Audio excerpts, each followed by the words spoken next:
UKLO 1 year masters. No IELTS required up to 5 years visa. High visa success rate. ఉన్నాయమ్మా చాలా ఉన్నాయి. ఎందుకున్నాయంటే నన్ను అంటే నేను ప్రిపేర్ అయి ఉన్నా. ఎందుకంటే నన్ను ఎక్కడనో ఒక దగ్గర ఎవరో ఒకళ్ళు నన్ను ఏదో డిస్టర్బ్ చేయడానికి ప్రయత్నం చేస్తారు. చేసిన రోజు ఖచ్చితంగా నాకు నేను నిలబడాలి అంటే నేను చెప్పే ఒక సింగిల్ పాయింట్ ఎజెండా మోటివేషన్లో నేను నా క్లయింట్లకు ఏం చెప్తా అంటే జీవితంలో మనం 100 మెట్లు ఎక్కి 100వ మెట్టు తర్వాత చనిపోతాం. అంటే హైట్స్ అనేది 100వ మెట్టు. ఉదాహరణ ఒక రాజకీయాల్లో తీసుకుంటే ప్రధానమంత్రి అనేది 100వ మెట్టు. ఓకే, ముఖ్యమంత్రి అనేది రాష్ట్ర స్థాయిలో తీసుకుంటే ముఖ్యమంత్రి అనేది 100వ మెట్టు.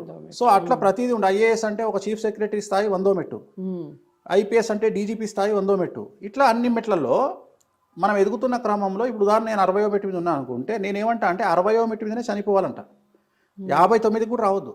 ఎక్కితే 61 ఎక్కాల, లేదంటే 59 మాత్రం పోవద్దు, 60లో చచ్చిపోవాలి. సో అలా నేను పెట్టుకొని మోటివేషన్ చేసుకొని నేను వెళ్తున్న స్థాయిలో ఒకవేళ జ్యోతిష్యం అనేది ఏమైనా డిస్టర్బెన్స్ అయితే నేను రియల్ ఎస్టేట్ చేస్తాను. ఓకే, నాకు రియల్ ఎస్టేట్ వ్యాపకాలు ఉన్నాయి. ప్లస్ నేను ఇతరత్ర నాకు చాలా వ్యాపకాలు. నాకు సెలూన్ ఉంది, పబ్బు ఉండే. యాక్చువల్గా ఈ మధ్యకాలంలో చాలా సమస్యలు వస్తున్నాయని పబ్బు తీసేసిన.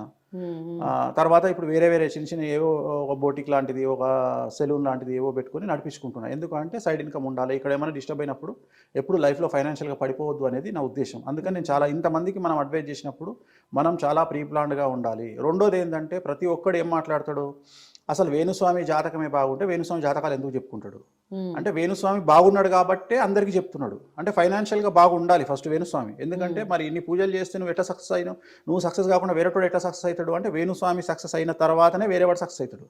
సో వేణుస్వామి సక్సెస్ అయిన తర్వాతనే జ్యోతిష్యం చెప్తున్నాడు. మళ్ళీ వాళ్ళే అంటారు వేణుస్వామికి ఇన్ని డబ్బులు ఎక్కడి అని. అంటే నేను అదే చెప్తున్నా, అంటే తిట్టాలనుకునే నోరు నాలుక ఎటుపడితే అటు తిరుగుతుంది కాబట్టి ఏదన్నా మాట్లాడవచ్చు. నేను ప్రిపేర్ అయ్యి ఉన్నా. సో నేను ప్రిపేర్ అయ్యి ఉన్నా.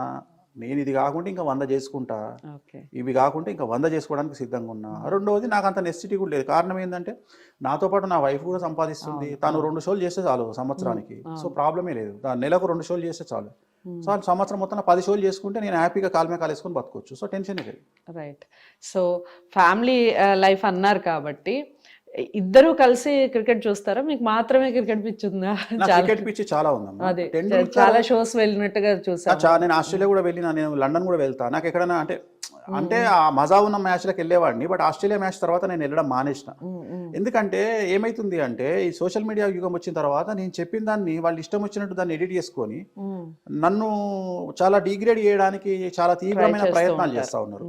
సో నేను అందుకని ఒక నిర్ణయం తీసుకున్నా ఈ మధ్యన. ఏంటంటే తెలుగు రాష్ట్రాలకు సంబంధించిన సెలబ్రిటీ జాతకాలు ఇక మీద చెప్పను, పాన్ ఇండియా లెవెల్లో చెప్పుకుంటా. అంటే బాలీవుడ్, కర్ణాటక, తమిళ్, కేరళ, మహారాష్ట్ర. సో వీళ్ళకి సంబంధించిన సెలబ్రిటీల జాతకాలే చెప్తా తప్ప ఇక మీదట తెలుగు రాష్ట్రాలకు సంబంధించిన సెలబ్రిటీ జాతకాలు చెప్పను. ఎందుకంటే ఏమవుతుంది అంటే ఇక్కడ వాళ్ళ వ్యక్తిగతమైనటువంటి వైరుధ్యాల మధ్యన వాళ్ళ వ్యక్తిగతమైన వైరం కోసమని నన్ను మధ్యలోకి తీసుకొచ్చి నా వీడియోలన్నీ ఎడిట్ చేసి దాన్ని ఏం చేస్తున్నారంటే నేను చెప్పింది చెప్పినట్టుగా వాళ్ళు ఇష్టం వచ్చినట్టు మార్ఫింగ్ చేసుకొని వాటి వీడియోలు వేస్తున్నారు. సో దానివల్ల నాకు వచ్చే నష్టం ఏం లేదు. కాకపోతే ఆ చికాకులు నాకు అనవసరం అనిపిస్తున్నాయి. అంటే ఎందుకు చెప్పాలా, ఓ సందీప్ రెడ్డి వంగాలాగా అర్జున్ రెడ్డి సినిమా తీసిన తర్వాత ఆయనను మన దగ్గర విపరీతంగా ట్రోల్ చేసిరు, తిట్టిరు. ఆయన తిక్కబుట్టి ఏం చేసిండు, చక్కగా పోయి బాలీవుడ్లో సినిమాలు చేసుకుంటుండు. ఇవాళ యానిమల్ అనే సినిమా విమానంలో సెక్స్ చేస్తే అందరూ ఎగబడి చూసిరు ఆ సినిమా. అసలు ఆ సినిమా మనం చూసే కల్చర్ కాదు. అదే తెలుగు సినిమా తీసుంటే బండబూతులు తిట్టేవాళ్ళు. అది బాలీవుడ్ లెవెల్లో ఇవాళ 700 కోట్లు వసూలు చేసింది ఆ సినిమా. నేను కూడా స్థాయి మార్చుకుంటున్నాను. అంటే మన స్థాయి మారినప్పుడు ఎందుకు రిస్క్ అవసరమా, రిస్క్ కూడా కాదు, దరిద్రం ఎందుకు అని. అంటే వీళ్ళే ఎందుకు ఇదంతా 20వ వారం అంతా ఎందుకు. సో ఇప్పటి నుండి హ్యాపీగా బాలీవుడ్. అంటే మీరు బాలీవుడ్ అంటున్నారు కాబట్టి మన స్టార్స్ కూడా అందరూ బాలీవుడ్ స్టార్స్ అయిపోతున్నారు కదా. అల్లు అర్జున్ గారు, ప్రభాస్ గారు. అయినా చెప్పను మన వాళ్ళు బాలీవుడ్కి వచ్చినా చెప్పను, ఓన్లీ ఆ లోకల్ కమ్యూనిటీనే తీసుకుంటా. తమిళనాడు, బాలీవుడ్లో హిందీ యాక్టర్స్. నేను ఇక్కడ నుండి వెళ్ళిన వాళ్ళ జోలికి పోదలుచుకోలే, ఇంకా వాళ్ళ జాతకాలు చెప్పను. ఎందుకంటే ఇక్కడ మనోభావాలు దెబ్బతింటాయి. ఎట్లా మనోభావాలు దెబ్బతింటాయి అంటే వేణుస్వామి జాతకాలు చెప్తే మనోభావాలు దెబ్బతింటాయి. కానీ సినిమా ఇండస్ట్రీలో ఉన్న హీరోయిన్లను ఒక న్యూస్ ప్రజెంటర్ వచ్చి లమ్ము అని చెప్పి తిడితే ఎవరికి మనోభావాలు దెబ్బతినాయి. ప్లస్ ఇంకా బండబూతులు తిట్టి మార్ఫింగ్ చేసి ఫోటోలు పెట్టి హీరోయిన్ల ఫోటోలు పెడితే మనోభావాలు దెబ్బతినాయి. సో ఎందుకు ఈ మనోభావాల గొడవ? నాకు హ్యాపీగా నా పని నేను చేసుకుంటా కదా. రెండోది ఏంటంటే ఫ్రీ సర్వీస్ అయిపోయింది నా పరిస్థితి. అంటే ఏమవుతుందంటే ఇప్పుడు ఒక ఎక్స్ అనే పర్సన్కు నేను జాతకం చెప్పిన ఆన్ స్క్రీన్లో సోషల్ మీడియాలో, అతను నా దగ్గరికి రాకుండా వేరే వాళ్ళ దగ్గరికి పోయి రెమెడీ చేయించుకుంటాడు. చేయించుకున్నప్పుడు ఏమవుతుంది, అతనికి నేను చెప్పిన సమస్య జరగదు. అప్పుడు నేను ఫెయిల్ అవుతా. సమాజం ఏమనుకుంటుంది, వేణుస్వామి చెప్పిండు పలానా వ్యక్తికి సంబంధించిన సోషల్ మీడియాలో అది జరగలేదు అని అనుకుంటుంది, కానీ వాళ్ళు చేసుకున్న రెమెడీ గురించి ఎవడు మాట్లాడు. ఓకే, అప్పుడు ఏమవుతుంది, నేను డ్యామేజ్ అవుతా. సో నేనేం చేస్తున్నా ఇప్పుడు, కొత్త రూల్ ఏం చేస్తున్నా, ఆ వ్యక్తి గురించి వ్యక్తికి చెప్పకుండా నా చుట్టూ ఉన్న 5,000 వ్యక్తికి చెప్తున్నా. ఓకే, సో బిజినెస్ చేస్తున్నారు. ఇప్పుడు ఏమవుతుంది, ఇప్పుడు ఉదాహరణ నీకు బాగా క్లోజ్ ఉన్నాడు, ఇప్పుడు ఒక సినిమా స్టార్ ఉన్నాడు, మనం ఇంటర్వ్యూ అయిపోయినాక నేను ఆ సినిమా స్టార్ గురించో లేదా పొలిటీషియన్ గురించో మీకు చెప్పిన, ఓకే, మీలాంటి 5,000 మందితో మాట్లాడినా, ఇగో ఈ పలాంటి డేట్లో ఇవి జరగబోతుంది రాబోయే నెలలో అని. అతనికి అది విషయం జరగగానే ఈ 5,000 మందిలో 4,000 మంది నా ఫ్యాన్స్ అవుతారు. ఈ 4,000 మంది 5,000 మంది ఇంకో 10,000 మందికి చెప్పుకుంటారు. అంటే ఒకటేసారి ఒక ఇన్సిడెంట్ మీద నేను 1,00,000 మందిని సంపాదించుకుంటా. కానీ నేను సోషల్ మీడియాలో చెప్పడం వల్ల నేను డ్యామేజ్ అవుతున్నా.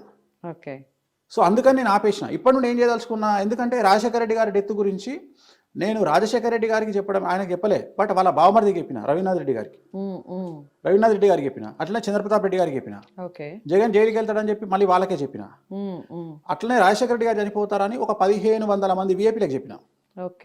ఆ 1,500 మంది విఐపీలు ఇవాళ నా క్లయింట్లు, 2 తెలుగు రాష్ట్రాల్లో. కానీ అదే నేను ఒకవేళ రాజశేఖర రెడ్డి గారు చనిపోతారని టీవీలో చెప్పి అది జరగకపోయి ఉంటే నా పరిస్థితి చాలా ఘోరంగా ఉండేది.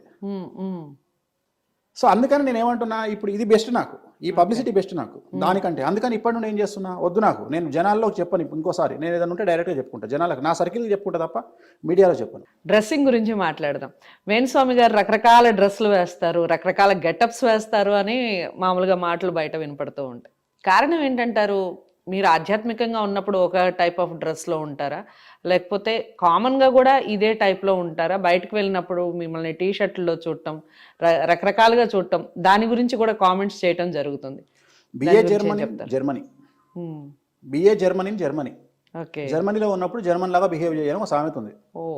సో నేను జ్యోతిషం చెప్పేటప్పుడు నేను పంచ మీద ఇట్లుంటా, నా అటైర్ ఇదే జనరల్గా, నేను నా సింగిల్ అటైర్ నాది, నేను ఎక్కువ నేను మ్యాక్సిమం నేను వేసేది ఎల్లో, రెడ్, గ్రీను, తర్వాత ఆరెంజ్, కాషాయం.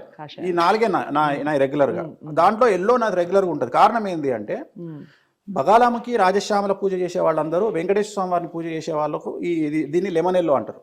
ఇది లెమన్ ఎల్లో, ఇది వెంకటేశ్వర స్వామి వారిది, ఎట్ ది సేమ్ టైం ఇది బగాలముకి అమ్మవారిది. సో ఈ 2 నేను బాగా కోరుకునేటువంటి. నేను హిట్ టీవీ యాప్ ని డౌన్లోడ్ చేసుకోండి. ఇందులో short news, live news, entertainment movies అన్ని అవైలబుల్ గా ఉన్నాయి. Please download hit TV app. Hit TV app ని ఫ్రీగా డౌన్లోడ్ చేసుకోండి.